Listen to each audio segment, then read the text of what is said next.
नमस्कार। न्यूज के इकलौते फैमिली शो न्यूज की पाठशाला में आप सभी का बहुत स्वागत। मैं हूं सुशांत सिन्हा। ये वो पाठशाला जहां सबकी क्लास लगती है और खबर का हर चैप्टर इतने विस्तार से खोलता हूं कि आप उस खबर के मास्टर होकर निकलते हैं, फिर आपको कोई घुमा नहीं सकता। सबसे पहले रोज की तरह आपको बताऊं कि आज कौन कौन सा चैप्टर खोलने वाला हूं। उधर एफआईआर की तलवार, इधर विशेषाधिकार हनन प्रस्ताव, मोदी को घेरते राहुल ने आज संसद में क्या नया कांड कर दिया, आज आपको दिखाऊंगा। पीएम मोदी ट्रंप के सामने चौंक कर गए। राहुल ने वो आरोप लगाया जिसका सच सुनकर आप हैरान रह जाएंगे कि ये क्या बोलते हैं। पीएम मोदी झुके नहीं, ट्रंप की टीम को रातों रात चुपके से ट्रेड डील में क्या क्या बदलना पड़ गया। एप्स्टीन फाइल से लेकर ट्रेड डील तक संसद में राहुल वर्सेस बीजेपी के घमासान का फुल चैप्टर खोलूंगा आज। इसके अलावा बंगाल में बननी शुरू हो गई बाबरी मस्जिद। बंगाल के ओवैसी के साथ कितने मुसलमान आए जो ममता की परेशानी बनेंगे। बाबरी पर सीएम योगी के बयान से ऐसी लगी आग कि बंगाल के ओवैसी सीधे योगी के बाप तक क्यों पहुंच गए। यूपी में योगी ने कौन सा पिटारा खोला जो तीसरी बार मुख्यमंत्री बना देगा क्या, आज इसका भी चैप्टर होगा। इसके अलावा सलमान, रोहित शेट्टी, कपिल शर्मा के बाद रणवीर सिंह को धमकी। लॉरेंस बिश्नोई आखिर सबके पीछे पड़ा क्यों है। बॉलीवुड के धुरंधर को अंडरवर्ल्ड गैंगस्टर का खुला चैलेंज। पुलिस की जांच में क्या खुलासा हुआ, आज ये भी दिखाऊंगा। और आखिर में हमारा स्पेशल सेगमेंट सोचा है कभी कि कौन कौन से विदेशी ब्रांड हैं जिनको आप भारतीय समझकर खरीदते हैं। पाठशाला की पहली क्लास, उधर एफआईआर की तलवार, इधर विशेषाधिकार हनन का प्रस्ताव। मोदी को घेरते राहुल ने आज संसद में क्या नया कांड कर दिया। पीएम मोदी ट्रंप के सामने चौंक कर गए क्या। राहुल ने वो आरोप लगाया जिसका सच सुनेंगे तो आप हैरान रह जाएंगे। पीएम मोदी झुके नहीं, ट्रंप की टीम को रातों रात चुपके से ट्रेड डील में क्या क्या बदलना पड़ा है। और एप्स्टीन फाइल से लेकर ट्रेड डील तक संसद में राहुल वर्सेस बीजेपी के घमासान का फुल चैप्टर सबसे पहले खोलने जा रहा हूं। देखिए, कई दिनों से राहुल गांधी ये माहौल बना रहे थे कि उन्हें संसद में बोलने नहीं दिया जा रहा, लेकिन आज जब वो लोकसभा में बोले तो किसी को समझ में ही नहीं आया कि बोलना क्या चाह रहे थे। मोदी को घेरने के लिए कहीं की बात उठाए, कहीं से जोड़ दिए। वही पुराना अडानी अंबानी, उससे आगे तो वो बढ़ नहीं पाते। फिर पर्सनल हो गए, फिर एप्स्टीन फाइल का नाम लेकर आ गए। राहुल गांधी अलग लेवल पर रहते हैं बॉस। आप देखिए कि जो इकोनॉमी नरेंद्र मोदी ने रॉकेट बना रखी है, दुनिया कह रही है, उसे किसी ने डेड इकोनॉमी कहा तो राहुल गांधी डेड इकोनॉमी कहने लगे। इसी तरह से नरेंद्र मोदी 9 बड़ी ट्रेड डील कर चुके। यूरोप से कर ली जो 16 साल से ट्रेड डील लटकी हुई थी, अमेरिका से कर ली जो महीनों के नेगोशिएशन के बाद हुई। तो राहुल गांधी कह रहे हैं कि अमेरिका के सामने मोदी ने सरेंडर कर दिया। भाई, सरेंडर करना होता तो पहले ना कर देते। 11 महीने लगे सरेंडर करने में। 11 महीने से बातचीत हुई तब जाकर डील हुई, और वो भी अभी एक फ्रेमवर्क तैयार हुआ है जिसमें आगे और भी बहुत कुछ हो सकता है। और मोदी कैसे अड़ गए भारत के हित को लेकर कि रातों रात अमेरिका को चीजें बदलनी पड़ी हैं, वो भी आपको दिखाऊंगा। लेकिन राहुल गांधी को तो अपना एजेंडा चलाना है, और ये एजेंडा ये है कि किसी तरह नरेंद्र सरेंडर का मैंने नैरेटिव सेट करने का सोच लिया है, तो मैं वही करूंगा। पार्टी जाए कहीं, देश को लेकर हो जाए कुछ भी, लेकिन मैं तो यही कहूंगा। और इसमें वो लगे हुए हैं सालों साल से, लेकिन ये नैरेटिव बिक नहीं रहा, क्योंकि दुनिया के जिस तरह से हालात हैं उसके बीच में बड़ी बड़ी डील कर लेना ये सरेंडर नहीं, उपलब्धि होती है बॉस। और इसकी चर्चा सिर्फ हम नहीं, दुनिया कर रही है। दुनिया में जो कोई नहीं कर पाया वो नरेंद्र मोदी कर रहे हैं, ये दुनिया कह रही है। खाली पाठशाला में नहीं चल रहा है। 9 ट्रेड डील कर लेना आसान नहीं है। 27 देशों के साथ एक साथ ट्रेड डील करना ये कोई भी नहीं कर पाया। दुनिया में जो हालात हैं उसके बीच ट्रंप से ट्रेड डील कर लेना और भारत के हितों की रक्षा भी कर लेना, भारत के लिए एक अच्छी डील भी ले आना। तलवे चाट कर ट्रंप का पैर सुझा देने वाले मुनीर और शहबाज और उनके पाकिस्तान से बेहतर डील सम्मान के साथ हासिल कर लेना, यह राहुल गांधी को नहीं दिखता है। खाली मोदी विरोध में जो है ऐसा दिखाना कि देश तो बर्बाद हो गया। अगर राहुल गांधी की नजर में इसको सरेंडर कहते हैं तो जो कहना कहते रहें। जैसे वो ट्रंप के कहने पे भारत को डेड इकोनॉमी बोल देते हैं, तो सरेंडर बोलना है तो बोल रहे हैं। इससे पब्लिक नहीं ना बदल जाएगी। आज लोकसभा में भी उन्होंने यही सब काम किया है। ये फाइल वो फाइल सब बोल दिए हैं। ऐसा काम किए हैं कि आप देखिएगा तो माथा पीट लीजिएगा। पूरा भयंकर राहुल वर्सेस बीजेपी हुआ है। लेकिन फैक्ट्स हम आपको बताएंगे। कैसे राहुल गांधी ने सरेंडर की बात करके नेहरू, इंदिरा, मनमोहन के जमाने के सरेंडर का चैप्टर अलग खुलवा दिया, उनकी अलग फजीहत हो रही है। सब आपको दिखाऊंगा बांग्लादेश को फायदा हो जाएगा कपड़ा खरीदने के मामले में, अमेरिका में उसका बाजार बड़ा हो जाएगा, वो भी आपको बताऊंगा। लेकिन पहले राहुल गांधी ने जो बवाल काटा है संसद में, जो नया कांड किया है, उस पर क्या बवाल मचा है, उसकी एक झलक देख लीजिए।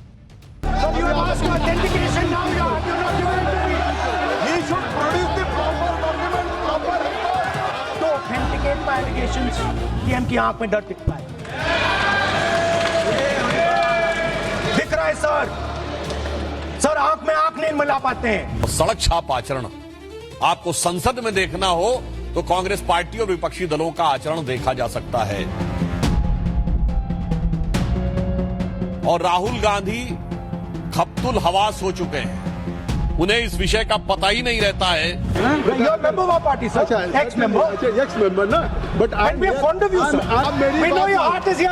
मेरी बात अगर आप मानते तो वहां नहीं बैठे होते।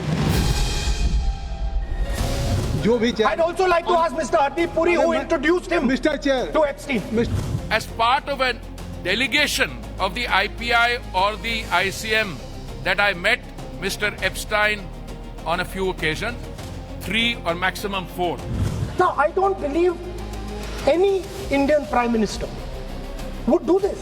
ये जो हुआ है सर, ये पूरा सरेंडर है।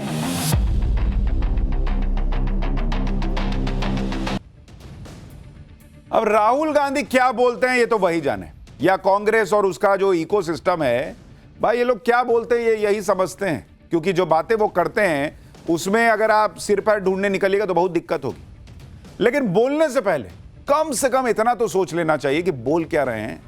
भाई दुनिया में जिस वक्त मुश्किल हालात है, टेरिफ वॉर चल रहा है, नए नए युद्ध के खतरे मंडरा रहे हैं, उस वक्त दुनिया भारत से डील करके अगर खुद को बचा रही, दुनिया बचा रही है। अगर भारत की मदर ऑफ ऑल डील देखकर ट्रंप की टीम हिल जा रही है और ट्रंप के साथ, भारत के साथ जो है ट्रंप जो है, अमेरिका जो है वो फादर ऑफ ऑल डील कर रहे हैं, तो इससे भारत की ताकत ना दिखती है बॉस। राहुल गांधी को ये सब नहीं दिखता, इसमें सरेंडर दिख रहा है। अमेरिका के साथ ट्रेड डील को राहुल गांधी ने सरेंडर बता दिया, यहां तक कह दिया कि देश को बेच दिया। लोकसभा में आज क्या राहुल गांधी बोले, एक बार सुनिए, उनकी कहानी सुनिए। आप माथा तो पीट ही लीजिएगा, लेकिन फिर उसके बाद मैं आपको फैक्ट्स और सच्चाई बताऊंगा। I am saying that you have sold India. Are you not ashamed of selling India? Do you have no shame of selling India? You have sold our mother, Bharat Mata. Do you have no shame? But sir, the interesting thing is, that I know that the Prime Minister would not sell India under normal circumstances. He will not do it. You know why he sold India? Because they are choking him. Mr. Rahul, address to the chair, please. He has sold India because they are choking him. They've got a grip on his neck. Speaker साहब, मैंने बोला जब चोक लगाते हैं दूसरे व्यक्ति की आंख में देखते हो तो डर दिखता है सर, पीएम की आंख में डर दिखता है। दिख रहा है सर आंख में आंख नहीं मिला पाते हैं। स्पीकर साहब, सर 2 चीजें हैं सर। एक sir Epstein case sir, 3 million files are still locked up. उसका इस विषय से कोई संबंध नहीं। मैं क्यों बोल रहा हूं? I will not allow you. आप कौन होते हैं? आप बैठिए। नहीं, देखिए आप लगातार आपको 25 मिनट हो गया, किसी ने डिस्टर्ब नहीं किया। ओके सर, वो एप्स्टीन की बात नहीं कर रहा। Is not related with the budget. Okay sir, I won't say Epstein. I will not allow you. That will I'm not saying Epstein. Rahul Gandhi कह रहे हैं कि पीएम मोदी को चोक कर दिया गया, और चोक कीजिए तो आंख में दिख जाता कि डर है। अरे चोक ऐसे आगे से चोक किया जाता है कि पीछे से घुमा के चोक किया जाता है, और जब किसी का मुंह उधर होता तो आंख दिखता है। इतना तो कम से कम सोच लीजिए। इनके हिसाब से आगे से चोक कर दिए, गले मिल रहे थे। कह रहे हैं एप्स्टीन फाइल, राहुल गांधी ने देश को बेच देने की बात कर दी। एप्स्टीन फाइल उठा कर ले आए। कल तक नरवणे की किताब घुमा रहे थे, अब एप्स्टीन फाइल लाए। अनिल अंबानी की बात लेकर आ गए, हरदीप पुरी की बात करने लगे। लेकिन ये सब बातें करके राहुल गांधी खुद फंस गए। कैसे, अभी बताऊंगा। आपको बताऊंगा कि राहुल गांधी की सरेंडर वाली थ्योरी में कितने छेद हैं। लेकिन पहले राहुल गांधी ने और क्या कहा, एक बार वो भी सुन लीजिए। Speaker sir, there is a businessman called Mr. Anil Ambani. I want to ask the question, why is he not in jail? The reason he's not in jail is because his name is in the Epstein files. एक तो That's why he's not in jail. Rahul ji, जो भी I'd also like to ask Mr. Hardeep Puri, who introduced him Mr. Chair, to Epstein. Mr. Rahul, no, I know who introduced him. आप एक बात मेरी सुन लीजिए पहले, कि चाहे आप अनिल अंबानी, मैं कह रहा हूँ, मैं Anil Ambani, Sir, I know who introduced him. जो जिस And तरीके Mr. से Hardeep Puri knows who आप ये introduced him. चार्जेज लगा रहे हैं, We both agree. वो इस सदन का सदस्य नहीं है, चाहे वो अनिल अंबानी हो, हरदीप पुरी है, चाहे सर। रानी हो, Hardeep Puri is a जिनको member of अपनी parliament बात का आप जो चार्जेज लगा रहे हैं उसको सफाई करने का अवसर नहीं मिलेगा, उसको He's a minister, sir. उसका नाम नहीं लिया जाता।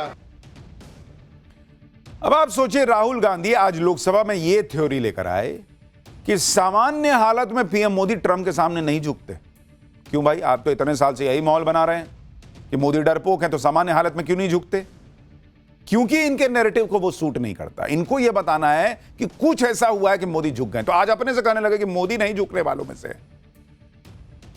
कह रहे हैं कि देश के हितों पर को दांव पर मोदी ऐसे नहीं लगाते। लेकिन दो चीजें ऐसी हैं जिसकी वजह से पीएम मोदी ने सरेंडर कर दिया राहुल गांधी के हिसाब से। राहुल गांधी की थ्योरी के मुताबिक क्योंकि अमेरिका में अडानी का केस चल रहा है, उसमें सम्मन आया है, इसलिए मोदी ने सरेंडर कर दिया राहुल गांधी के हिसाब से। क्योंकि एप्स्टीन फाइल्स में पीएम मोदी के मंत्री हरदीप पुरी और बिजनेसमैन अनिल अंबानी का नाम है, इस चक्कर में नरेंद्र मोदी ने डोनाल्ड ट्रंप के सामने सरेंडर कर दिया। लेकिन राहुल गांधी अमेरिका में अडानी पर जिस केस की बात कर रहे हैं, वो केस तो साल 2024 से चल रहा है। अगर अडानी को बचाने के लिए पीएम मोदी ने ट्रेड डील में सरेंडर कर दिया, जैसा राहुल गांधी दावा कर रहे हैं, तो फिर तो यह ट्रेड डील महीनों पहले हो जानी चाहिए थी। वो केस तो 2024 से चल रहा है। नरेंद्र मोदी मुहूर्त देख के सरेंडर करने बैठे थे इनके हिसाब से कि अभी मुहूर्त नहीं आया सर, खरमास खत्म हो जाएगा 14 जनवरी के बाद, उसके बाद सरेंडर करेंगे। अगर नरेंद्र मोदी अडानी की वजह से कर रहे हैं तो केस तो बहुत पहले से चल रहा है, तो डील पर इतनी लंबी बातचीत कौन बात की चली? और आप याद कीजिए कि फरवरी 2025 में पीएम मोदी और डोनाल्ड ट्रंप की मुलाकात हुई थी। उस प्रेस कॉन्फ्रेंस में भी गौतम अडानी पर सवाल किया गया था। तो पीएम मोदी ने कहा था कि दो देशों के नेता निजी मामलों पर बात नहीं करते, ऐसी बातों पर। अगर बात गौतम अडानी के केस की है, जैसा राहुल गांधी कह रहे हैं, तो फिर तो ट्रंप को भारत पर 50% टैरिफ लगाने की जरूरत ही नहीं पड़नी चाहिए थी। सिंपल लॉजिक है ना भाई, कि अगर भाई सब कर रहे हैं राहुल गांधी के हिसाब से अडानी के लिए, तो ट्रंप को 50% टैरिफ क्यों लगाना पड़ा? वो पहले ही कुछ ऐसा करते कि भाई नरेंद्र मोदी अडानी के लिए कर देते। फिर तो ट्रंप को सीधे अडानी का नाम लेकर पीएम मोदी से जो चाहते थे वो करवा लेना चाहिए था। ट्रंप को तो 50% टैरिफ लगाना पड़ा, उसके बावजूद भारत नहीं झुका। तभी तो अमेरिका ने 50% टैरिफ लगाया था ना भाई। पर राहुल गांधी को बोलना है तो बोल दिए। लॉजिक और राहुल गांधी की बातें, एक दक्षिणी ध्रुव पे बैठता है, एक उत्तरी ध्रुव पे बैठता है, मिलन हो ये नहीं सकता है। दूसरी बात, राहुल गांधी जिस एप्स्टीन फाइल की बात कर रहे हैं, उसमें जिस बिजनेसमैन अनिल अंबानी का नाम आया है, उनके ऊपर तो भारत में ऑलरेडी ईडी का जबरदस्त एक्शन चल रहा है। तो एप्स्टीन फाइल में अनिल अंबानी का नाम आने का मोदी सरकार क्यों लोड लेगी बॉस? तीसरी बात, जहां तक एप्स्टीन फाइल में पीएम मोदी के मंत्री हरदीप पुरी का जिक्र है, तो उस पर आज हरदीप पुरी ने खुद राहुल गांधी को जवाब दिया है, जो आपको आगे बताऊंगा। और यह भी समझिए कि एप्स्टीन फाइल भी आज से नहीं खुल रही है, 6 महीने से यह सब चल रहा है। तो अगर एप्स्टीन फाइल का ही कोई डर होता तो यह डील तो 6 महीने पहले हो जाती। कुल मिलाकर राहुल गांधी की थ्योरी में कोई लॉजिकल दम नहीं दिखता। अडानी का केस 2024 से चल रहा है, एप्स्टीन फाइल 6 महीने से चल रही है, अनिल अंबानी पर यहां केस पे केस चल रहे हैं, उनकी प्रॉपर्टी जब्त हो रही है। तो अडानी अंबानी का मामला कैसे हो सकता है? एप्स्टीन फाइल का मामला होता तो पहले हो गई होती डील। एप्स्टीन फाइल को लेकर ही पीएम मोदी घबरा कर ट्रंप से डील कर रहे होते, तो फिर तो भारत अमेरिका के लिए सारे रास्ते खोल देता ना भाई। कैसे बंद कर दिया सारा रास्ता? कैसे डोनाल्ड ट्रंप और उनकी टीम को रात में डील में चेंज करना पड़ा है, चोरी छुपे कि उनकी चोरी पकड़ी ना जाए, अभी आपको बताऊंगा। यह सरेंडर करने की निशानी होती है। राहुल गांधी को लगता नहीं कि अपने देश को सरेंडर करने वाला बता रहे हैं, वो भी बिना फैक्ट के। राहुल गांधी अनिल अंबानी का नाम लेकर पीएम मोदी को घेर रहे हैं। और आप याद रखिए कि अनिल अंबानी पर 40,000 करोड़ के मनी लॉन्ड्रिंग केस में अनिल अंबानी और उनकी पत्नी टीना अंबानी को 17-18 फरवरी को ईडी के सामने पेश होना पड़ा था, होना है। आप ये भी देखिए कि इस 40,000 करोड़ के केस में ईडी अनिल अंबानी की कितनी संपत्ति जब्त कर चुकी है। आप देखिए, अनिल अंबानी का नाम ले रहे हैं ना कि अनिल अंबानी के लिए ये डील कर ली, नरेंद्र मोदी ने देश बेच दिया। नवंबर 2025 जो अनिल अंबानी है, अनिल अंबानी, इनके ऊपर जो कार्रवाई हो रही है, 7,500 करोड़ की संपत्ति जब्त हुई है। तो अगर नरेंद्र मोदी को इतनी दोस्ती है अनिल अंबानी से कि उनके लिए यूएस से डील कर लिए, तो 7,500 करोड़ की संपत्ति काहे ईडी जब्त कर ली बॉस? यह नवंबर 2025 में हुआ है, उसके बाद भी सिलसिला रुका नहीं है। आप देखिए फिर 28 जनवरी 2026 को, 28 जनवरी 2026 को फिर 1885 करोड़ की संपत्ति जब्त हुई है। तो कौन बात का अनिल अंबानी से दोस्ती निभा रहे हैं जब यहां ऑलमोस्ट 10,000 करोड़ की संपत्ति जब्त हो गई? राहुल गांधी बोलते हुए ये सब नहीं जानते, उनकी टीम बताती नहीं है कि सर आप अनिल अंबानी का नाम लीजिएगा तो वो तो पब्लिक पूछेगी कि 10,000 करोड़ की संपत्ति जब्त कर लिए मोदी, कौन बात की दोस्ती? लेकिन बोलना है तो बोल दिए। आप ये भी देखिए कि जिस वक्त पीएम मोदी ने डोनाल्ड ट्रंप से डील की है, उससे पहले पीएम मोदी ने 27 देशों के यूरोपियन यूनियन के साथ mother of all deal sign की। इसके अलावा भारत फ्रांस के साथ अब तक की सबसे बड़ी डिफेंस डील करने जा रहा है। इस डील के तहत 3,25,000 करोड़ में 114 राफेल जेट खरीदे जाने वाले हैं, जबकि अमेरिका का सबसे ज्यादा जोर इसी पर रहता है कि दुनिया उसके हथियार खरीदे। ट्रंप तो कई बार यह कह चुके हैं कि वो चाहते हैं कि भारत उससे हथियार खरीदे। अगर पीएम मोदी कॉम्प्रोमाइज होते, अगर पीएम मोदी जो है वो अमेरिका के किसी दबाव में होते, तो राफेल खरीद रहे होते, फ्रांस से डील कर रहे होते। ट्रंप ने क्या कहा कि नहीं नहीं, एक काम कीजिए, राफेल उधर से खरीद लो, हम इधर जो है इधर नस दबाएंगे। पीएम मोदी ने सबसे बड़ी डिफेंस डील फ्रांस के साथ करने का फैसला किया हुआ है, अमेरिका के साथ तो नहीं। वहां क्यों नहीं सरेंडर करा पाए ट्रंप? इधर करा लिए, वहां नहीं कराए, चुप बोल दे, अच्छा इधर अभी करते हैं, बाद में उधर करेंगे। कोई सिर पैर है जो राहुल गांधी बोल रहे हैं उसका? कोई कनेक्शन दिख रहा है आपको? आप एलओपी हो बॉस। देश की संसद का मजाक बना के छोड़ दिया कि कुछ भी बोल के आप चले जाते हैं और इनका इकोसिस्टम लग जाता कि अरे बाप रे राहुल जी आज गजब बोल दिए।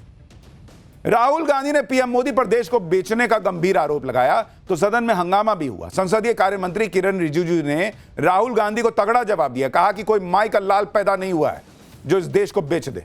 सुनिए अंदर क्या हुआ संसद में आज। मैं सदन में कहना चाहता हूं, आज तक कोई माई के लाल पैदा नहीं हुआ जो भारत को सेल कर सकता है, कोई खरीद सकता है, नहीं हो सकता है। और आपने प्रधानमंत्री जी को कहा, मैं दावे के साथ कहता हूं, इस देश का आज तक सबसे मजबूत प्रधानमंत्री नरेंद्र मोदी जी है, कोई हिला नहीं सकते, कोई हिला नहीं सकते। संसद में आज राहुल गांधी अपने भाषण को लेकर खूब टशन में थे। उनको लग रहा था कि उन्होंने ऐसा भाषण दे दिया कि धरती हिल जाएगी, सियासी भूकंप आ जाएगा। लेकिन आज संसद में ही राहुल गांधी को लेने के देने पड़ गए। भाषण के दौरान राहुल गांधी स्पीकर के चेयर पर बैठे जगदंबिका पाल से उलझ गए। राहुल गांधी जगदंबिका पाल को पुराना कांग्रेसी बताने लगे कि आप तो हमारी टीम में थे। इस पर जगदंबिका पाल ने कह दिया कि अगर उनकी बात सुनी होती तो आज विपक्ष में न बैठे होते राहुल गांधी। सुनिए क्या हुआ वहां पर। Sir, Speaker sir, why you are just Speaker sir, you are ex-Congress party member, so I will do you a special favor today, sir. नहीं I will back down. ये चार्ज है ना, ये भी कार्रवाई का हिस्सा नहीं बनेगा। मैं अगर आपको if you don't have any propriety for the chair, if you don't have, sometime your even present member of parliament used to occupy this chair, Selja Didi.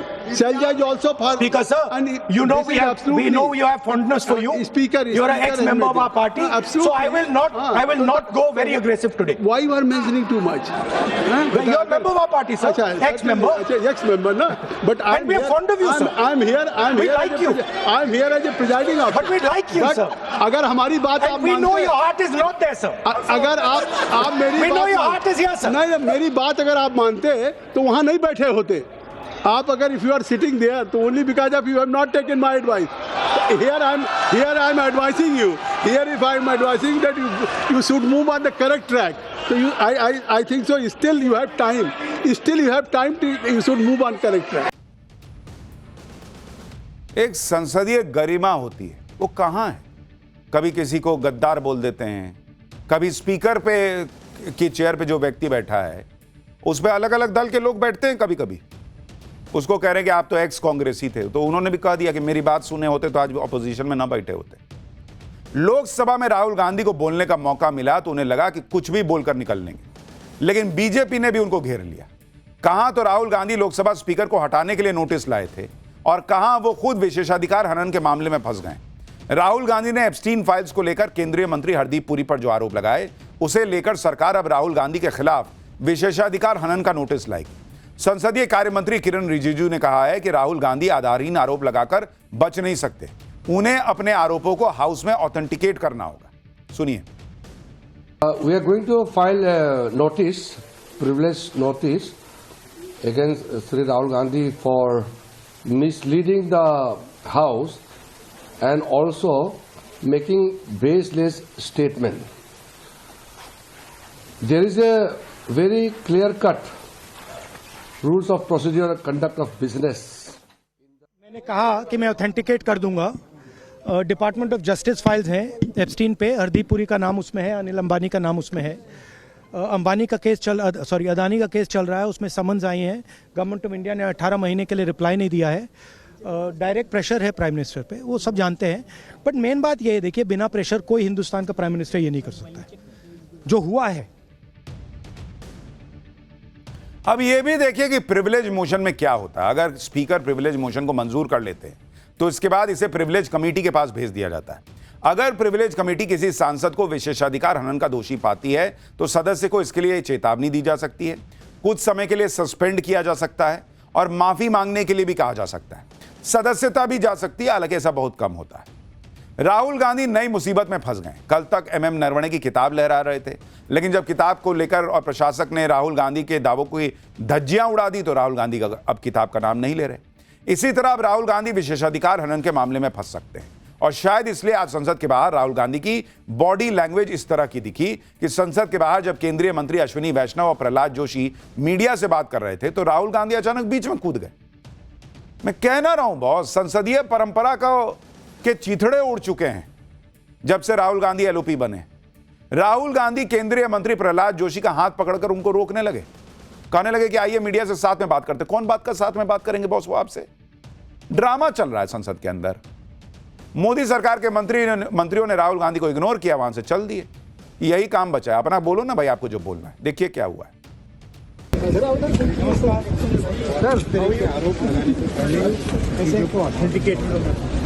I'll also come and say hello. Yes, sir. Come, let's stand together. Let's stand together.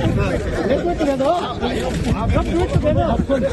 Data चोरी की आपको लेकर कहीं bite दे रहे थे, वो कह रहे थे कि आप बिना डाटा दे रहे हैं, वो कहीं ना कहीं बिना तथ्यों के डाटा दे रहे हैं। देखिए, मेरे पास डेटा है, मैंने कहा कि मैं ऑथेंटिकेट कर दूंगा। आज लोकसभा में राहुल गांधी का पीएम न बनने का दर्द भी सामने आ गया। राहुल गांधी 11 साल से पीएम बनने का सपना देख रहे हैं, लेकिन पीएम मोदी के सामने उनकी दाल तो गलती नहीं, और जैसी पॉलिटिक्स करते हैं पब्लिक को पसंद आता नहीं।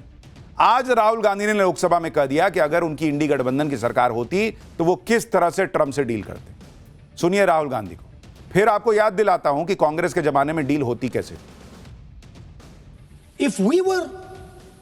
If the India alliance was negotiating with President Trump, I will tell you what we would say. The first thing we would say is, President Trump, the most important thing in this equation is Indian data. You want to protect your dollar? You want to protect your dollar? We are your friends. We appreciate you. We want to help you protect your dollar. But please remember that if you want to protect your dollar, the biggest asset that can protect your dollar is lying with the Indian people. First thing. Second thing we would say, President Trump, if you want access to this data, then please understand that you are going to talk to us as an equal. You are not going to talk to us as if we are your servants. एक पुरानी film में dialogue था कि मैं और मेरी तन्हाई अक्सर ये बातें करते, तुम होती तो ऐसा होता, तुम होती तो वैसा होता। राहुल गांधी भी उसी से प्रभावित है। ये अपनी तन्हाई में शायद यही बात करते कि मैं पीएम होता तो ऐसा करता, मैं पीएम होता तो वैसा करता। पर आप जो करते वो पब्लिक नहीं चाहती है कि आप करें, इसलिए आप पीएम नहीं हैं। ये सिंपल सी बात नहीं समझ रहे हैं। और जो आप कर रहे हैं वो पब्लिक को पसंद नहीं आ रहा है। आज राहुल गांधी आरोप लगा रहे हैं कि मोदी सरकार को डील करना नहीं आता। पीएम मोदी पर देश को बेचने का आरोप लगा रहे हैं। अपनी पार्टी का इतिहास याद नहीं है कि जब सरकार थी आपकी पार्टी की तब मैं ऐसा होता तो कैसा करता वाला बात। आपको बताता हूं कि जब कांग्रेस गठबंधन यूपीए की सरकार थी तो अमेरिका के सामने किस तरह से कांग्रेस ने सरेंडर किया था। साल 2006 में भारत और अमेरिका के बीच सिविल न्यूक्लियर डील हुई थी। अमेरिका के साथ इस संधि के दौरान भारत ने बिल्कुल सरेंडर कर दिया था। न्यूक्लियर डील के बाद अमेरिका ने कहा था कि भारत ने अपनी सैन्य और नागरिक गतिविधियों को अलग रखने की प्रतिबद्धता जताई है। भारत ने अपने संपूर्ण नागरिक कार्यक्रम को इंटरनेशनल इंस्पेक्शन के लिए पेश करने की प्रतिबद्धता जताई है। यानी भारत ने एक तरह से अमेरिका के सामने पूरी दुनिया को कह दिया था कि आओ हमारा परमाणु कार्यक्रम देख लो, इंस्पेक्शन कर लो। यह सरेंडर नहीं था।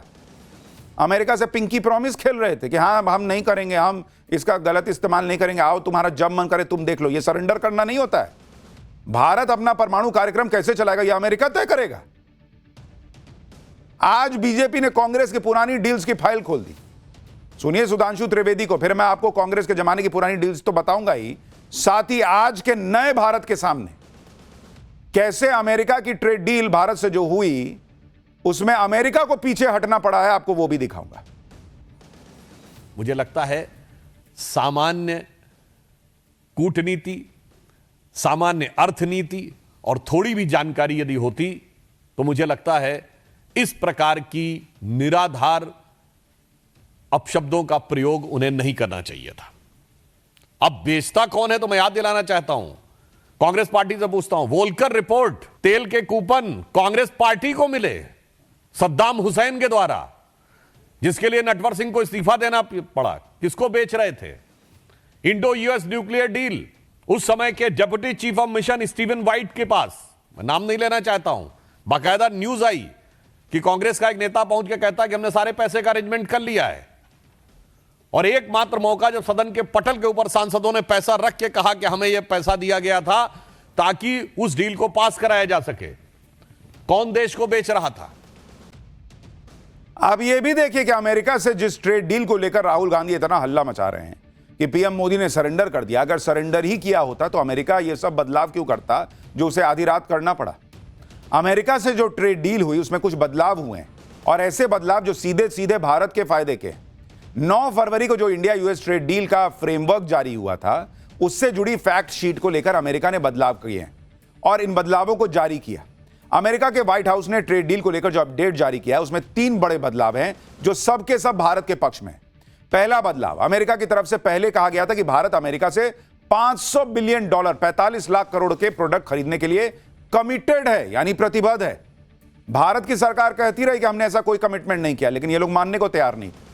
अब देखिए कि अब नए बयान में कमिटेड यानी प्रतिबद्धता की जगह इंटेंट शब्द का इस्तेमाल किया गया है।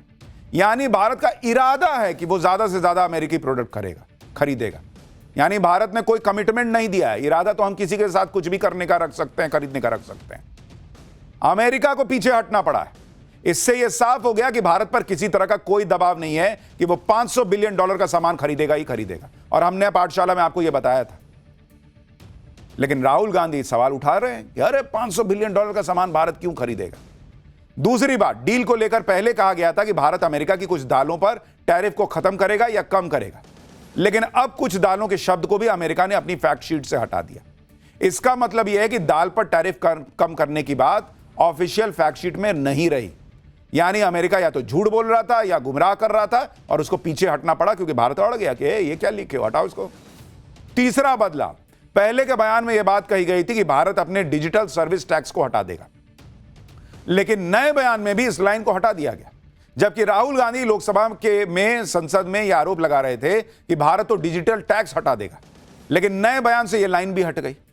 यानी डील पर साइन होने से पहले यह बदलाव किए गए और बहुत संभव है कि डील इन शब्दों पर भारत ने आपत्ति जताई होगी कि फिर कुछ बातें जो तय नहीं थी उसे कैसे डाल दिए जे तुम। तो अमेरिका को पीछे हटना पड़ा, भारत पीछे नहीं हटा।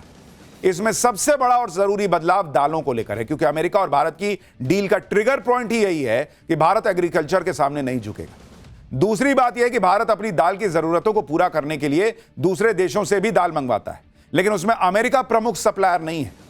फिर भी सिंबॉलिक तौर पर दाल को शामिल करना रेड लाइन क्रॉस करने जैसा था, जिसे अमेरिका को सुधारना पड़ा है। अब कोई राहुल गांधी से पूछे कि नरेंद्र मोदी चोक हो गए हैं, एप्स्टीन फाइल है, ये फाइल है, वो फाइल है, तो अमेरिका काहे पीछे हटा, काहे ये सब हटाया? अगर मोदी क्लच में है उनके, तो अमेरिका क्यों पीछे कदम खींच रहा है? उसको क्यों बदलाव करना पड़ रहा है? पर यह बेसिक लॉजिक की बात है जो उधर से आएगी नहीं। राहुल गांधी बड़े जोर शोर से कह रहे हैं कि अमेरिका भारत में दखल दे रहा है। राहुल गांधी आरोप लगा रहे हैं कि पीएम मोदी अमेरिका के दबाव में है, इसलिए ट्रेड डील की है। लेकिन जब कांग्रेस का जमाना था तब भारत में अमेरिका किस तरह से दखल देता था उसके बारे में भी आपको याद दिलाता हूं। इंटेलिजेंस लेखक पॉल एम मैगर ने अपनी किताब spying in south Asia, Britain, the United states and India secret cold war में इसके बारे में डिटेल में लिखा है। पॉल एम मैगर ने भारत में अमेरिकी राजदूत डेनियल पैट्रिक मोनिहान की किताब का जिक्र किया है और कहा है कि डेनियल पैट्रिक मोनिहान ने 1978 में अपने मेमोयर में अ डेंजरस प्लेस में कंफर्म किया है कि CIA ने 2 बार भारत की राजनीति में दखल दिया। इस किताब में दावा किया गया है कि दोनों ही बार CIA ने सत्ताधारी पार्टी कांग्रेस को पैसे दिए हैं, जिससे वो केरल और पश्चिम बंगाल में वामपंथी सरकारों को हरा सके। राजदूत डेनियल पैट्रिक एक घटना का जिक्र करते हुए गंभीर आरोप लगाते हैं कि एक बार तो CIA ने कांग्रेस अध्यक्ष होने के नाते सीधे इंदिरा गांधी को पैसे दे दिए थे। यह इस किताब में लिखा है बॉस। बात इतनी भर नहीं है, जवाहरलाल नेहरू को लेकर यह आरोप लगाए जाते हैं कि वो तो भारत में इंटेलिजेंस इंफ्रास्ट्रक्चर बनाने के पक्ष में नहीं थे। नेहरू नहीं चाहते थे कि भारत का अपना खुद का इंटेलिजेंस इंफ्रास्ट्रक्चर हो। इंटेलिजेंस लेखक पॉल एम मैगर ने अपनी किताब स्पाइंग इन साउथ एशिया में लिखा कि जुलाई 1950 में नेहरू यह जानकर उलझन में थे कि क्या भारत को भौगोलिक रूप से फैले हुए इंटेलिजेंस इंफ्रास्ट्रक्चर की जरूरत है और क्या भारत इसे अफोर्ड कर सकता है। नेहरू ने कहा था कि मुझे नहीं लगता कि हमें इंटेलिजेंस सर्विस को बड़े पैमाने पर फैलाने की जरूरत है, यह हमारी क्षमता से बाहर है। अब बीजेपी सब याद दिला रही है कि सरेंडर करना किसको कहते हैं, ये इन किताबों में पढ़िए। आप यह भी देखिए कि 1960 के दशक में भारत का हाल क्या था। उस समय देश पर कांग्रेस की ही सरकार थी और यह वो दौर था जब अमेरिका से आने वाले गेहूं से देश के लोगों का पेट भरा जा रहा था। 1960 के दशक में भारत सूखे से जूझ रहा था। उस समय देश PL 480 डील के तहत अमेरिका पर निर्भर था। इस डील को फूड फॉर पीस कहा जाता था। इसके तहत विकासशील देशों को अमेरिका मदद करता था। PL 480 गेहूं लाल रंग का घटिया गुणवत्ता वाला गेहूं था जो मदद के नाम पर अमेरिका भारत की पब्लिक को दे रहा था। अमेरिका ने उस समय शिप टू माउथ नीति अपनाई थी। हर महीने तय होता था कि अनाज आएगा या नहीं। अमेरिका इस मदद के बदले भारत पर शर्तें ठोक रहा था। अमेरिका, IMF, वर्ल्ड बैंक ने कहा कि भारत को अपने रुपए को डीवैल्यू करना होगा। अगर भारत रुपए का अवमूल्यन नहीं करेगा तो मदद नहीं मिलेगी। 1966 में अमेरिकी मदद के बदले रुपए का अवमूल्यन कराया गया। बांह मरोड़ दी गई भारत की उस समय की सरकार की। यह राहुल गांधी को पता नहीं होगा शायद, या जानते हैं तो बता नहीं रहे। 6 जून 1966 को रुपए में 57.5% का अवमूल्यन हुआ, जिससे $1 की कीमत 4.76 रुपए से बढ़कर सीधे 7.5 रुपए हो गई। देश ने इसे अपमान की तरह लिया, आत्मसमर्पण की तरह महसूस किया। रुपए के अवमूल्यन का विरोध उस समय कांग्रेस अध्यक्ष के कामराज ने भी किया। के कामराज ने इसे पश्चिमी साम्राज्यवाद के आगे सरेंडर जैसा बताया। वामपंथी दलों ने इंदिरा को वर्ल्ड बैंक की कठपुतली तक कह दिया था। यह है कांग्रेस का सरेंडर वाला इतिहास, जब भारत में अमेरिकी दखल हद से ज्यादा था। CIA से पैसा लेने का आरोप लगता था। अमेरिका के कहने पर रुपये का वैल्यू गिरा दिया जाता था। दुनिया भर की परिस्थिति से रुपये की वैल्यू गिरे तो समझ में आता है, अमेरिका के कहने पे गिरा दिए आप। राहुल गांधी ने आज एप्स्टीन फाइल को लेकर मोदी सरकार के मंत्री हरदीप पुरी पर सवाल उठाए। हरदीप पुरी ने भी लंबी चौड़ी प्रेस कॉन्फ्रेंस करके राहुल गांधी को पॉइंट वाइज जवाब दे दिया। सुनिए एक बार। 3 million emails have been released. All right? In these 3 million emails, I am in New York for 8 years. I was invited to join the International Peace Institute. My boss in the IPI, Mr. Terry Rod Larson, was the person who knew this particular infamous person, Mr. Epstein. And it is as part of a delegation of the IPI or the ICM that I met Mr. Epstein on a few occasions, 3 or maximum 4. What am I telling Mr. Reid Hoffman on an email which is copied to Epstein? I'm saying I am now convinced more than ever that India today presents a terrific opportunity for internet-based economic activity.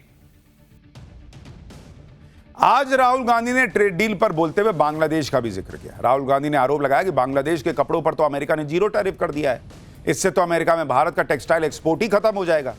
लेकिन राहुल गांधी ने बांग्लादेश को लेकर आधी अधूरी बात बताई।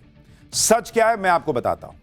पहली बात तो यह है कि राहुल गांधी ये नहीं बता रहे कि बांग्लादेश ने किस कीमत पर अमेरिका से अपनी टेक्सटाइल के लिए 0 टैरिफ हासिल किया है। भाई बांग्लादेश ने डील में एग्रीकल्चर, डेयरी और पोल्ट्री का मार्केट अमेरिका के लिए खोला है, तब जाके अमेरिका ने यह एहसान किया उस पर। राहुल गांधी क्या चाहते हैं कि हम भी डेयरी, एग्रीकल्चर और पोल्ट्री खोल देते क्या? बांग्लादेश की तरह सरेंडर कर देते क्या? दूसरी बात तो यह है कि बांग्लादेश के सारे कपड़े जो अमेरिका में बिकेंगे सब पर 0 टैरिफ नहीं होगा। सिर्फ वही कपड़े जो अमेरिका से खरीदे गए कॉटन से बनेंगे उन पर अमेरिका 0 टैरिफ लगाएगा, बाकी पे 19% का टैरिफ है। दूसरी बात, अमेरिका जो कॉटन बांग्लादेश को बेचता है उसमें लगातार गिरावट आ रही है। साल 2025 के शुरुआती 7 महीनों में बांग्लादेश ने अपने कुल कॉटन इंपोर्ट का सिर्फ 6% अमेरिका से लिया, जबकि 2024 में यह 11% था, यानी 11 से 6% पर आ गया। और लड़ाई सिर्फ 6% अमेरिकी कॉटन की है, क्योंकि वो जो 6% आ रहा है उसी पे 0% टैरिफ है, बाकी 94% पे थोड़ा ही है। तो उस 6% से क्या तूफानी काम हो जाएगा बांग्लादेश का, और उसने उसके लिए सरेंडर किया सो अलग। इसके अलावा अमेरिका से आने वाले कॉटन में लॉजिस्टिक और लेंदी शिपमेंट की बड़ी दिक्कत रहती है, वो तो रातों रात नहीं खत्म हो जाएगी, इसीलिए बांग्लादेश वहां से कम कॉटन मंगाता है। अगली बात यह कि बांग्लादेश को अगर इस 0 टैरिफ का फायदा उठाना है तो उसे अपनी सप्लाई चेन को पूरी तरह से बदलना होगा। अभी बांग्लादेश अपनी टेक्सटाइल इंडस्ट्री के रॉ मटेरियल के लिए अमेरिका के मुकाबले ब्राजील, चीन और भारत पर ज्यादा निर्भर है। अगर आप बांग्लादेश का कॉटन इंपोर्ट देखें तो यह $2.5 बिलियन सालाना है, और इसमें भारत से 655 यानी करीब 6,000 करोड़ रुपए, जो 655 मिलियन डॉलर का कॉटन आता है, आयात होता है, और अमेरिका से सिर्फ $255 मिलियन का। अमेरिका बांग्लादेश को रॉ कॉटन सप्लाई करता है, वो भी बहुत कम मात्रा में, जबकि भारत और चीन बांग्लादेश को यार्न्स और फैब्रिक सप्लाई करते हैं, जो बांग्लादेश के कपड़ा उद्योग का बैकबोन है। यह बात भी ध्यान देने वाली है कि बांग्लादेश के कपड़े 63% यूरोप के मार्केट में बिकते हैं। यूरोप बांग्लादेश की प्राइमरी मार्केट है, और इसलिए बांग्लादेश को अगर 0 टैरिफ का फायदा उठाना है तो उसे प्रोडक्शन और सप्लाई चेन को बदलना होगा, जो इतना आसान नहीं होगा। तो 6% कॉटन जो अमेरिका से आता है उस पर 0% टैरिफ को ऐसा दिखा दिया राहुल गांधी जैसे बाप रे बाप, पूरा कॉटन, पूरा टेक्सटाइल इंडस्ट्री 0% टैरिफ पे चलेगा। यहां यह बात भी समझनी होगी कि अगर देश अपने हिसाब से डील करता है, बांग्लादेश, ब्राजील, भारत, चीन से सामान मंगवाता है क्योंकि उसे यह सस्ता पड़ता है, जबकि अमेरिका के सामान मंगवाने में लॉजिस्टिक कॉस्ट है जो बहुत ज्यादा है। अब क्योंकि अमेरिका को अपना कॉटन बेचना है, इसलिए उसने बांग्लादेश को एक डील दी कि एक काम करो, 0% टैरिफ कर देंगे, हमसे कॉटन खरीदो, जबकि भारत कॉटन के मामले में दूसरा सबसे बड़ा प्रोड्यूसर है, हम क्यों ये डील करें? लेकिन लॉजिक पे बात थोड़ी होनी है, देश क्या हासिल कर रहा है इस पे बात थोड़ी होनी है। मोदी ने सरेंडर कर दिया। कुछ भी निबंध किसी पे लिखने आए, मैं तो लिखूंगा कि मोदी ने सरेंडर कर दिया तो कर दिया, बात खत्म। लेकिन देश देखता है, देश पाठशाला देखता है और फैक्ट समझता है, सच्चाई समझता है। पाठशाला में अगली क्लास। बंगाल में बननी शुरू हुई बाबरी मस्जिद। बंगाल के ओवैसी के साथ कितने मुसलमान आए जो ममता की परेशानी बनेंगे? बाबरी पर सीएम योगी के बयान से ऐसी लगी आग, बंगाल के ओवैसी सीधे बाप तक पहुंच गए। यूपी में योगी ने कौन सा पिटारा खोला जो तीसरी बार मुख्यमंत्री बना देगा क्या? अब इसका चैप्टर। पिछले 24 घंटे से यूपी से लेकर बंगाल तक बाबरी के नाम पर घमासान मचा हुआ है। बाबरी कयामत तक भी नहीं बनेगी, यह चैलेंज यूपी से सीएम योगी ने दिया। तो उधर बंगाल में बाबरी के लिए ईंटें रखनी शुरू हो गई जो ममता बनर्जी की सियासी जमीन खिसका सकती। बंगाल में ममता बनर्जी को बंगाल के ओवैसी लगातार चैलेंज दे रहे हैं। आप देखिए कैसे बाबरी के लिए ईंटों का पहाड़ खड़ा हो रहा है। उधर बाबरी पर सीएम योगी के बयान से भी ऐसी आग लग गई कि बंगाल के ओवैसी सीधे बाप तक पहुंच गए। यूपी से लेकर बंगाल तक कैसे बाबरी को लेकर राजनीति ने गदर मचा दिया है, आप खुद देखिए। बंगाल में मुर्शिदाबाद में आज बाबरी मस्जिद के लिए बुनियाद की ईंट रखी गई। इधर यूपी के सीएम योगी आदित्यनाथ के बाबरी वाले बयान से आग लगी पड़ी है। बाबरी पर सीएम योगी के बयान से बंगाल तक खलबली मची है और वहां क्या हो रहा है आज आपको विस्तार से दिखाऊंगा। इसके अलावा सीएम योगी 2027 की कैसी तैयारी में जुटे हैं, कौन सा पिटारा खोला है जो उन्हें रिकॉर्ड तीसरी बार यूपी का मुख्यमंत्री बनवा देगा क्या, यह सब बताऊं उससे पहले ट्रेलर देखिए।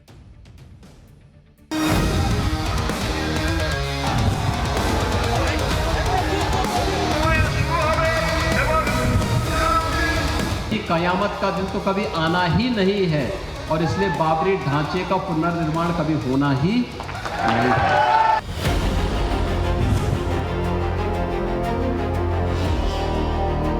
भारत का उनका बाप का एका नहीं है, लखनऊ नहीं है, ये यूपी नहीं है, ये बंगाल है। मैं यहाँ मस्जिद बना के ही छोड़ूंगा।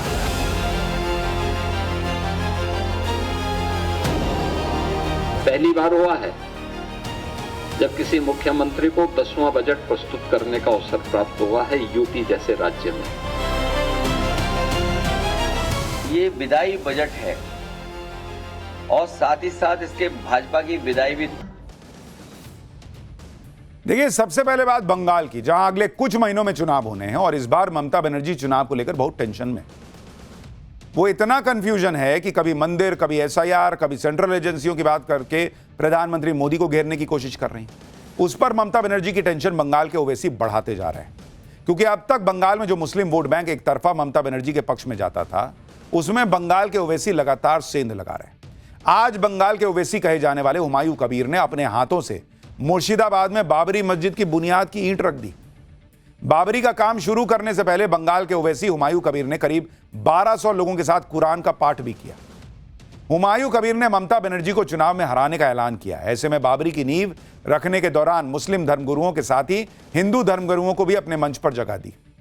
नींव मतलब नींव तो पहले उस दिन रख दिए थे, अब काम जो शुरू हो रहा है उसकी नींव रख दी है। बंगाल के ओवैसी ने ऐलान किया है कि मुर्शिदाबाद में यूपी के अयोध्या वाली बाबरी जैसी ही मस्जिद तैयार की जाएगी, जिसका एक मॉडल भी कुछ दिन पहले वो जारी कर चुके हैं।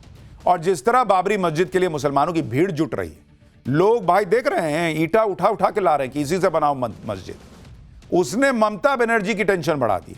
ममता बनर्जी बाबरी मस्जिद के लिए खोदे जा रहे गड्ढे में अपना मुस्लिम वोट बैंक दफन होता देख रही होंगी। बाबरी मस्जिद का मैसेज पूरे बंगाल तक पहुंचने लगा है और इसके लिए बंगाल के ओवैसी यात्रा भी निकालने वाले हैं।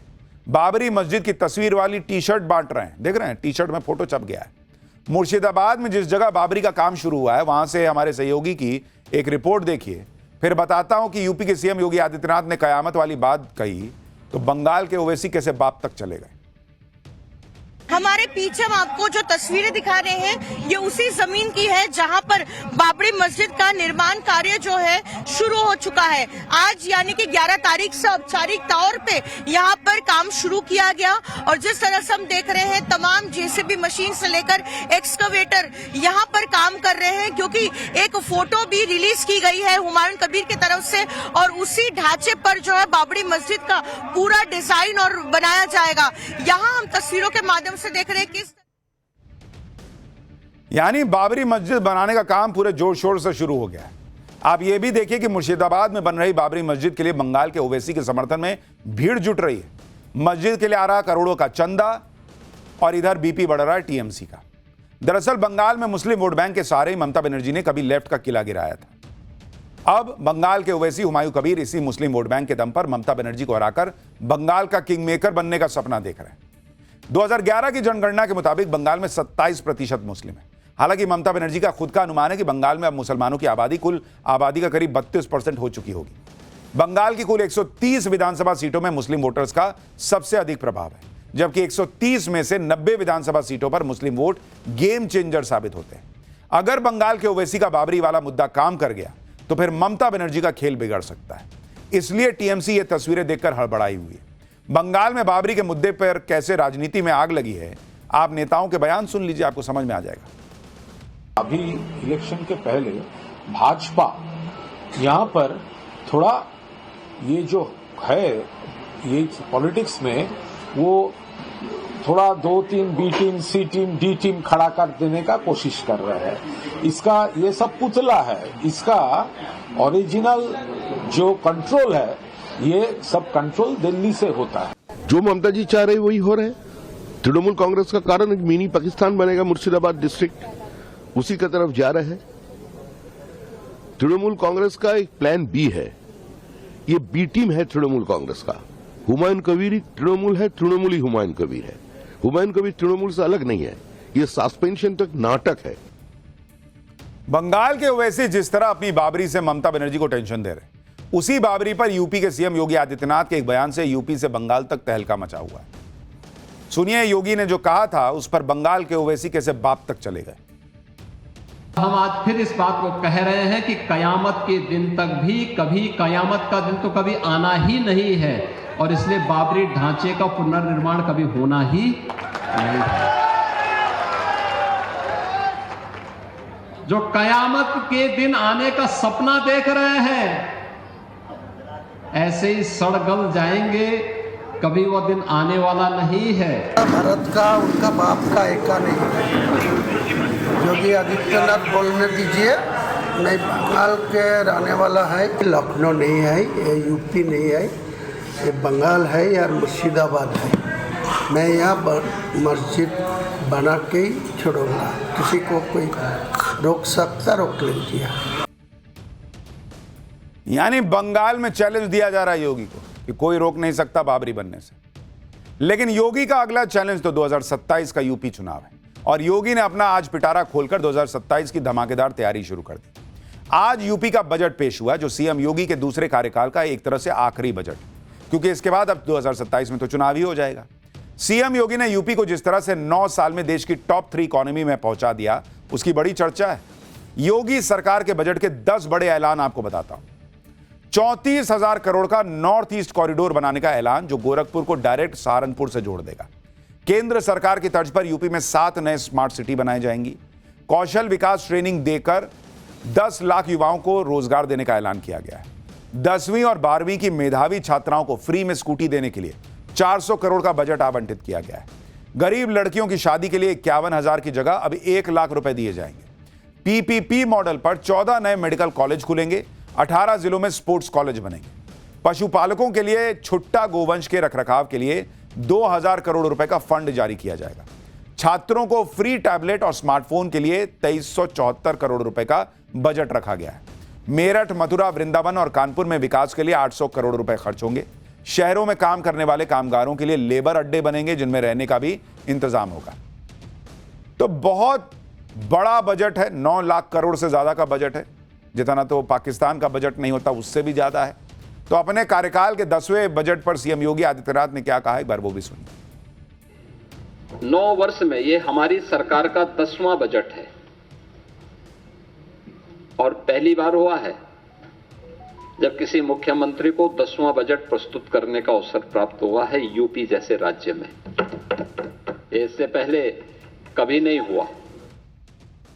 ये विदाई बजट है, और साथ ही साथ इसके भाजपा की विदाई भी तय है।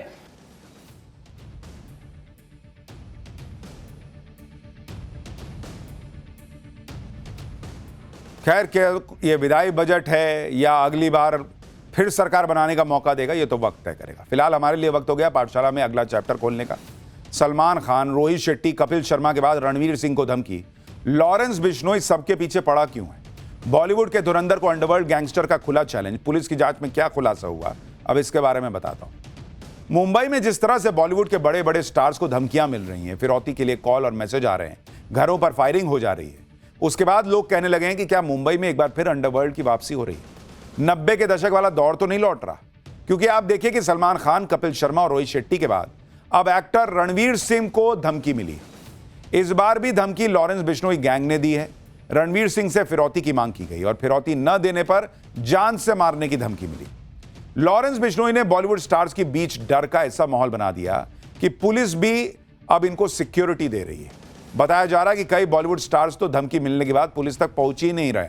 हालांकि रणवीर सिंह को धमकी मिलने के बाद महाराष्ट्र सरकार कह रही है कि किसी को डरने की जरूरत नहीं है, मुंबई पुलिस धमकी देने वालों को खोजेगी भी और ठोकेगी भी। बॉलीवुड इंडस्ट्री में किस कदर लॉरेंस बिश्नोई का गैंग का खौफ है, आपको आज वो भी बताऊंगा। धुरंधर फिल्म के बाद रणवीर सिंह बॉलीवुड में छाए हुए हैं, हर तरफ उनके ही चर्चे हैं। अब धुरंधर फिल्म का सीक्वल धुरंधर द रिवेंज भी अगले महीने आ रहा है। लेकिन इसी बीच रणवीर सिंह के साथ वो हुआ जो उनके लिए भी थोड़ा शॉकिंग रहा होगा। उनको धमकी मिल गई। चारों तरफ प्राइवेट सिक्योरिटी गार्ड्स तैनात हैं। अब मुंबई पुलिस भी अब 24 घंटे उनके घर की निगरानी कर रही है। मुंबई की इस ब्यू मॉन्डे सोसाइटी में रणवीर सिंह और दीपिका पादुकोण रहते हैं। बताया जा रहा है कि रणवीर सिंह अचानक हथियारबंद सिक्योरिटी के साथ चलने लगे हैं। ज्यादा सिक्योरिटी की वजह से सोसाइटी के लोगों को परेशानी होने लगी है। ऐसे में जब लोगों ने शिकायत की तो पुलिस ने रणवीर सिंह से पूछताछ की। बताया जा रहा है कि पूछताछ में रणवीर सिंह ने धमकी के बारे में पुलिस को बताया। उन्होंने बताया कि धमकी भरा वॉइस नोट और व्हाट्सएप मैसेज मिला था, जिसमें 3 से 5 करोड़ रुपए की फिरौती की मांग की गई थी। धमकी देने वाले ने खुद को लॉरेंस बिश्नोई गैंग से जुड़ा बताया था। लॉरेंस गैंग का नाम सामने आने के बाद पुलिस ने सबसे पहले रणवीर सिंह की सुरक्षा बढ़ा दी। अभी जांच की जा रही कि यह मैसेज कहां से आया था और किसने भेजा था। अभी ना तो रणवीर सिंह की तरफ से कोई आधिकारिक बयान आया है, ना ही पुलिस ने कोई खुलासा किया है। लेकिन इस थ्रेट मैसेज का कनेक्शन धुरंधर फिल्म से भी जोड़कर देखा जा रहा है। धुरंधर फिल्म का भारत में कलेक्शन 900 करोड़ रुपए पहुंच गया है और इस फिल्म ने वर्ल्ड वाइड करीब 1400 करोड़ रुपए की कमाई की है। यह फिल्म 2025 की सबसे ज्यादा कमाई करने वाली भारतीय फिल्म है। अब रणवीर सिंह के करियर को भी बहुत बड़ा बूस्ट मिला है इससे। कहा जा रहा है कि धुरंधर 2 तो इससे भी बड़ी हिट होगी। तो कहा जा रहा है कि धुरंधर की इसी मोटी कमाई के बाद क्राइम सिंडिकेट्स की नजर पर रणवीर सिंह आ गए। रणवीर सिंह को धमकी ऐसे वक्त में मिली है जब मुंबई पुलिस रोहित शेट्टी के घर पर हुई फायरिंग के मामले में ऑलरेडी जांच कर रही है और अब मुंबई पुलिस को अपनी इन्वेस्टिगेशन में पहले ही भनक लग गई थी कि बड़े बॉलीवुड स्टार्स को धमकियां मिल रही। पुलिस इन्वेस्टिगेशन में पता चला था कि लॉरेंस गैंग के निशाने पर बॉलीवुड की 5 हस्तियां हैं। सूत्रों के मुताबिक 5 बॉलीवुड हस्तियों को वसूली के लिए धमकाने के कॉल आए हैं। वसूली के लिए लॉरेंस बिश्नोई गैंग का गुर्गा शुभम लोनकर सेलिब्रिटीज को धमका रहा है। बिश्नोई गैंग का गुर्गा शुभम लोनकर कौन है वो भी बताऊंगा, लेकिन पहले यह देखिए कि बॉलीवुड में लॉरेंस गैंग का खौफ इस कदर है कि महाराष्ट्र के सीएम को सामने आना पड़ा।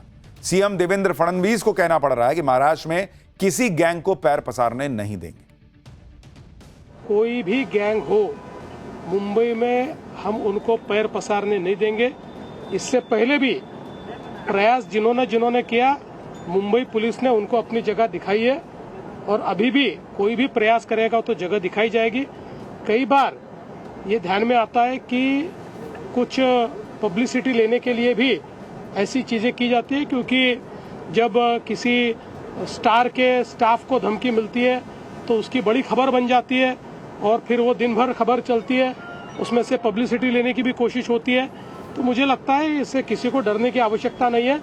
मुंबई पुलिस ये बहुत सक्षम है, ढूंढकर निकालेगी और ठोकेगी। लॉरेंस बिश्नोई का सलमान के साथ काला हिरण केस उसी वक्त से 36 का आंकड़ा दोनों का रहा है। लॉरेंस ने कई बार सलमान खान को धमकियां दी। अप्रैल 2025 में सलमान के घर पर फायरिंग भी करवाई, जिसके बाद सलमान खान की सिक्योरिटी बढ़ानी पड़ी थी। लेकिन लॉरेंस बिश्नोई सलमान खान का पीछा ही नहीं छोड़ रहा। अब लॉरेंस बिश्नोई ने सलमान खान के एक और करीबी रिश्तेदार को धमकी दी। बताया जा रहा है कि सलमान खान के रिश्तेदार को लॉरेंस बिश्नोई गैंग की तरफ से ईमेल भेजा गया है, जिसमें धमकी देने के साथ करोड़ों रुपए की फिरौती भी मांगी गई है। सलमान के परिवार ने पुलिस में शिकायत की है, जिसके बाद इन्वेस्टिगेशन शुरू हो गई है। नाम का तो खुलासा नहीं हुआ, लेकिन बताया जा रहा है कि यह शख्स खुद भी बॉलीवुड में एक्टर के तौर पर काम करता है। यानी लॉरेंस बिश्नोई गैंग जो है उस पर आरोप लग रहा है कि वो एक के बाद एक बड़े बड़े फिल्म स्टार्स को धमकी पे धमकी दिए जा रहा है। वो सवाल जो दिमाग की बत्ती जला दे। आजकल स्वदेशी को लेकर बहुत से लोग जागरूक हो रहे हैं, भारत में ही बना सामान खरीदते हैं। लेकिन आप में से कितने लोगों ने सोचा है कि वो कौन से विदेशी ब्रांड हैं जिन्हें आज तक आप भारतीय कंपनी समझकर खरीदारी करते आए। आज ऐसे ही कुछ ब्रांड्स के बारे में आपको बताता हूं। जैसे बहुत से लोग बाटा के जूते चप्पल खरीदते हैं। बाटा को ज्यादातर लोग हिंदुस्तानी कंपनी समझते हैं। लेकिन बाटा स्विट्जरलैंड की एक कंपनी है। बाटा की शुरुआत 1894 में टॉमस बाटा नाम के एक शख्स ने की थी। इसी तरह हिंदुस्तान यूनिलीवर ब्रिटिश और डच कंपनी यूनिलीवर की सब्सिडरी है। बोस के स्पीकर आप यूज करते होंगे। बोस एक इंडियन अमेरिकन अमर बोस की कंपनी है जिसका हेडक्वार्टर भी अमेरिका में। जिस कोलगेट का टूथपेस्ट आप यूज करते हैं वो एक अमेरिकी कंपनी है जिसकी शुरुआत 1807 में विलियम कोलगेट ने की थी। रेनॉल्ड्स का पेन बहुत से लोग इस्तेमाल करते हैं। इसे बनाने वाली कंपनी अमेरिका की है जिसकी शुरुआत 1945 में मिल्टन रेनॉल्ड्स ने की थी। मैगी तो कौन नहीं खाता। मैगी उस नेस्ले कंपनी का प्रोडक्ट है जो एक स्विस मल्टीनेशनल कंपनी है। तो नेस्ले तो खुद ही विदेशी है, तो मैगी भी विदेशी कंपनी का प्रोडक्ट है। लाइफ बॉय से कितने ही लोगों ने हाथ धोया होगा, नहाया होगा। इंग्लैंड की कंपनी यूनिलीवर का बनाया साबुन है। इसे कॉलेरा बीमारी से लड़ने के लिए बनाया गया था। तो ऐसी बहुत सी कंपनियां हैं और बहुत से सामान हैं जो नाम से या सालों से चूंकि हम इस्तेमाल कर रहे हैं तो हम भारतीय मान के बैठे हैं, लेकिन वो हैं विदेशी। कल पाठशाला में आपको बताऊंगा वो भारतीय कंपनियां जिन्हें आज तक आप विदेशी समझते आए। तो कल का सोचा है कभी भी मिस मत कीजिएगा। आज के लिए इतना ही। नमस्कार।